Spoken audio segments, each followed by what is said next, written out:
to the 2021 Lane Flicks October Horror Fest.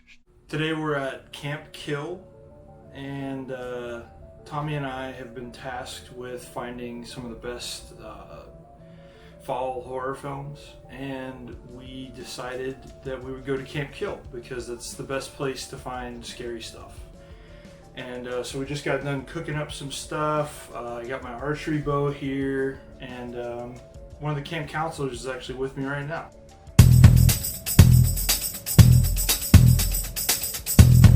So anyway, today we're going to be doing The Evil Dead from 1981. Classic horror movie. Everyone's seen this.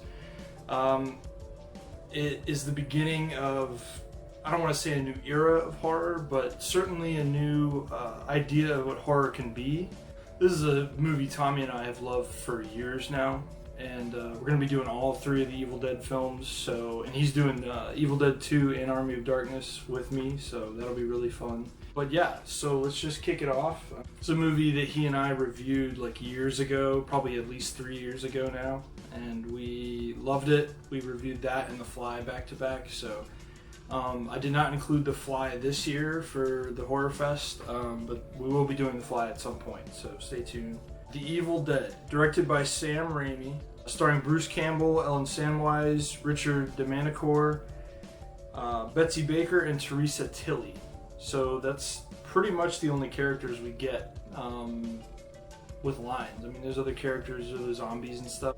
The plot. It starts kind of as a typical teen gimmick movie, like you've seen this story before, and that's kind of what Cabin in the Woods is playing off of when that came out. But it starts as that, and they go to this remote cabin in Michigan because it's pretty much where they were all from. And after settling in, they're enjoying some dinner, their first dinner at the place. They're all just having a good time. And there's this great shot, one of my favorite shots in the whole movie, where one of the girls is sitting there, and over her shoulder you see a trap door in the floor just fly open. And you're like, what? Because it's the basement, so it's like, what's in the basement kind of thing, you know? At this point, I'm going to say spoilers just because I don't, like, if no one's seen it, I don't want to ruin it for you. It's really fun. It's a really, like, manic, awesome horror movie. So if you dig, like, the Peter Jackson horror movie stuff, or if you really like Freddy Krueger and Jason, stuff like that, I think anyone that likes that will really appreciate Evil Dead just because it gets super gory and super, like, nonsensical. So the two dudes, they get up and they go over to the opening and they investigate, only to find the Nacharon de Monto, which, this is the Book of the Dead. The name changes between movies and the show. Necronomicon Ex Mortis is another name they use, so they have a few different names for it, but it's the Book of the Dead. It's that weird, gross zombie book that's on some of the covers. And they set up that it's a book from Sumeria, and it contains passages able to summon the dead back from the grave. And pretty much after that, after they read the rites of the book and they read like the ancient Latin that ends up summoning these demons, that's pretty much where it goes off the rails and becomes Evil Dead. That's where it is set apart from most horror movies, I think. But it's really fun, it's really inventive with the camera work. There's a lot of insane tracking shots that have since become known as the Evil Dead shots. Everybody knows them as the Evil Dead shots, so, and they bring it back for the show a little bit, which I loved. So it's pretty great, really iconic stuff. I don't want to get too specific with the details of the plot and what happens because, like I said, plot-wise, it's not like super heavy by the end, but the things that happen, the few things that do happen, are executed in such a way that makes it like operatic almost, you know? There's one scene where I always warn people about because it is the ultimate like flaw of the film. There's a tree rape scene, just so like all my viewers are aware of this going into it. It's something that Sam Raimi was himself kind of ashamed of when he said that he wished he could take that out of the movie. But that's the only part that he wishes he could take out. The only weird part of it is that it does set up how evil the forces are, the Evil Dead, and it shows you how savage they are and how they don't care about humans or their feelings or anything like that. So it's a bit of a back and forth because it's kind of necessary, but it's also a little bit exploitative, you know. I have the quote from Raimi here. He said, "I think it was unnecessarily gratuitous and a little bit too brutal. And finally, because people were offended in a way that I didn't. My goal is not to offend people, it is to entertain, thrill, scare. Make them laugh, but not to offend them. But you know, I know that a lot of 19-year-olds that are stealing cars and murdering people.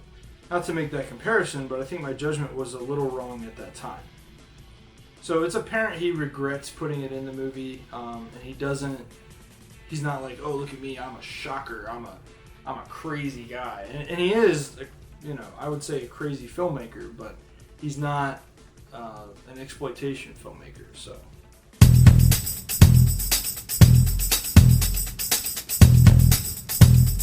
I'm going to go a little bit over the trivia, and then we'll go over a little bit more of the plot, just a few details. So I guess the cast and crew buried a time capsule inside the fireplace in the home they filmed in. The home was since demolished, and the only thing standing is the fireplace, which to me is like creepy as hell and adds this weird aspect to the movie of what did they put in that fireplace? Did they put the Book of the Dead in the fireplace? Because that's the whole thing with Evil Dead, is the Book of the Dead is indestructible. So, I mean, as long as you keep it hidden away, you know, you'll be alright. But if you read from pretty much any of it, it will screw your day up. So when they would leave set, Bruce Campbell actually had to ride in the back of the truck because he was covered in syrup and this fake, you know, muscle that they tore up and all this gross stuff. So he was always drenched in gore. And so they didn't want him riding in the car with them. I guess maybe because he smelled, he was messy, whatever. But I thought that was an interesting little blurb. And yeah, the very first Evil Dead shot, before they developed the whole Steadicam, like low-budget Steadicam thing that indie filmmakers since then have used like crazy, they had Bruce Campbell push Sam Raimi on a little cart thing. So Raimi was on the cart with the camera, and Bruce Campbell just kind of came up behind him and pushed him, and so that's how they got those shots of the demon shots. So yeah, Raimi and Campbell, they found a way to force the audience to be interested and taken by Ash. So to me, in that first movie, Ash is super relatable because he's just a guy with his friends and his girlfriend, and like he's trying to be romantic with his girl and keep the excitement going of their trip, but at the same time, a lot of people don't like the Ash character in the first movie, which I don't get. I love Ash. I think he's a great character. But I could see a little bit in the first movie how he doesn't have his full charisma. He kind of becomes the Ash we know in Evil Dead 2. So yeah, after some of these like gross out kill scenes, the movie sets itself aside as one of the most inventive and pioneering horror films ever made, in my opinion. It created this sense of anxiety through having the camera as a character, and the idea that this was some evil force moving its way around and trying to find souls to eat. And the fact that you are looking through the demon's eyes gives you this anxiety of like, oh my god, like what are they gonna do? It's kind of like the beginning of Halloween where you're looking through young Michael Myers' eyes. So just some production notes here. Raimi Campbell and their high school buddy Rob Tappert all produced a short film called Into the Woods, and that was kind of their pilot for Evil Dead. That was the movie they took around and shopped to people told them, hey, look, this is what we're going for. This is a shorter version. This is pretty much the same story, just not as big or as extended as a feature film would be. But then this model was used, and it's still used today. People, the movie Mama, the first horror movie that got me into horror movies. Mama was made as like a 2-minute little short film, barely even a short film, and they expanded that idea into a feature. And so that's just another example of the wave of what Raimi and Campbell did with The Evil Dead, and how the way they produced it and the way they found the money for it just became the pattern that people did. It became the model. In the late 70s, Sam Raimi and Bruce Campbell would literally sell AC units to make ends meet while they found the funding to make this Into the Woods. And to me, this movie is super inspiring to anyone that wants to go make a movie, because it's the ultimate, hey, let's go make a movie. Because it's these high school friends, it's a camera, and it's some fake blood, you know, and that's what they had, and they made do with what they had, and they made these crazy, insane looking monsters. They had these awesome claymation effects. To me, the effects portray the horror perfectly, and they capture the otherworldliness of how horrific this stuff can be, in a literal sense, in a visceral way that you actually visually see what they were hinting at the beginning. So it's pretty great. To this day, Evil Dead is among most horror aficionados' favorite horror movie lists. It inspires me every day to push harder and think quicker about what to do and what not to do when behind the camera. And I mean, I haven't made anything that I could even remotely compare to anything remotely Evil Dead.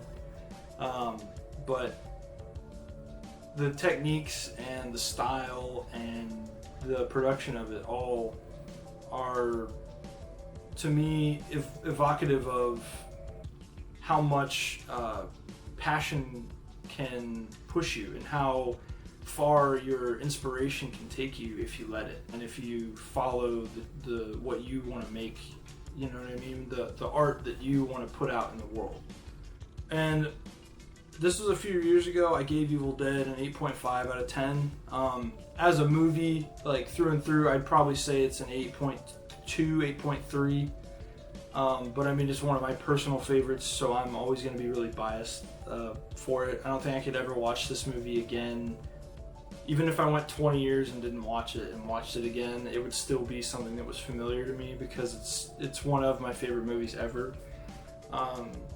And there's just something about it that is so quaint and so simple and so communal. And I think the fact that it's so low budget, and the fact that it's these American kids, like, anyone watching this movie can relate to it. Anyone that's above the age of 25, at least, maybe even younger, can relate, because we've all hung out with our friends, we've all done stupid crap. We all have that one friend that's so curious he'll read a book that incites demons into our lives, so that's fun. I think it's just a really inventive and innovative film, especially for its time. And yeah, so go check it out, please. I've been trying to keep these episodes a little bit shorter. I have a few episodes here and there that'll probably run over 25-30 minutes. I'm gonna try to keep these under 20 minutes, because I just want it to be easier to watch. I tried keeping it shorter with the September peaks, but I had so much stuff to go through, I had to make them a little bit longer. But yeah, so thank you guys so much for watching. I'm gonna go work on my cooking merit badge here at Camp Kill, and we will see you guys next time.